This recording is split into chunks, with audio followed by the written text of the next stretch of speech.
Welcome back. If you plan to celebrate Monday's inauguration with a party, we've got some fun ways to get the celebration started. Our garden expert, Derek Thomas with Thomas Landscapes, joins us now with ideas that can perk up any party. You can get the kids involved in the preparations as well. And this is a great idea because a lot of people are hosting events in their homes, and there's a way to get decorated and make it all very patriotic as well. Right. I mean, if you haven't been invited to any of the official functions, how'd you know that? Which I'll be watching, it's either go see it on the Jumbotron or watch it from home. Right. But this is a great way, you know, what I was thinking about is all things red, white, and blue when it comes to flowers and different ways that you can jazz up your home event. Okay. And so what we've got is, in those flowers that you've got there, Tone, if you've got a pitcher that's a nice, heavy enough pitcher, and I want to thank Johnson's Florist for the great flowers that they've given. What you can actually do is, if you're not a floral arranger, is just take them like this. Yeah, group them like that. And Tony, while I'm doing something else, if you can cut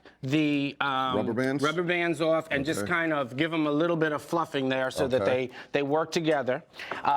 That's a great way just to plop some flowers into a vase. Now, some other things that you can do. One of the things that's a really neat idea is if you take any type of a vessel like this, and what you can do is I put some marbles in there, just some water in there. Now, and I'm going to take a couple of these white iris.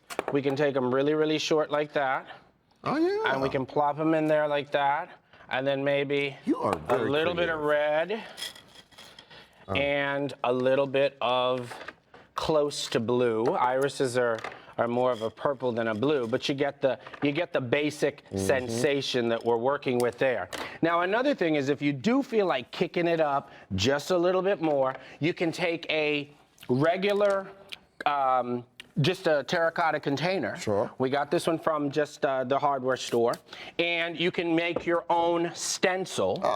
And so what we ended up with was a stencil like this. You can fold the paper as many times as you want, and every time you make a cut, you know, if you've got the paper folded, every time you make a cut, that ends up giving you a repetitive pattern. I like that. So you can take the stencil like that. I'm going to do just a little bit because this should be done outdoors, but just so the viewers can see how you can transform a regular pot. All you need is just a little spritz like that. And what you end up with, you want to try to cover the area where the stencil is. You can even tape this on.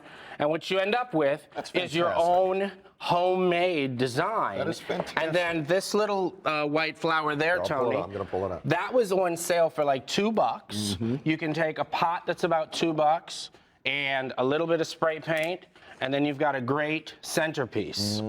Now, moving on, what about, you know, keeping that whole theme with the red, white, and blue? Think about a blue vessel, a red plant, and mix it up. We've got a red begonia and a blue container. There's a lot of great ideas. Another one that I have is these plants here are actually air plants, I like Tony. these. Can I do something with that? Yeah, these are air plants, and what I want you to do is pick the whole thing up, all of the mesh, and pour it onto there. Okay.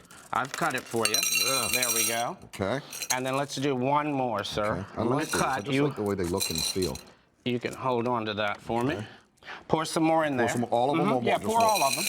And this is an air plant. This doesn't need any soil. Oh, fantastic. And What is it again? It's Echeveria, is what it's called. It's been spray painted, and Johnson's has these, and they can spray them for you red. They can spray them red, white, and blue if you want. It's a florist spray, so it's not going to hurt the plant.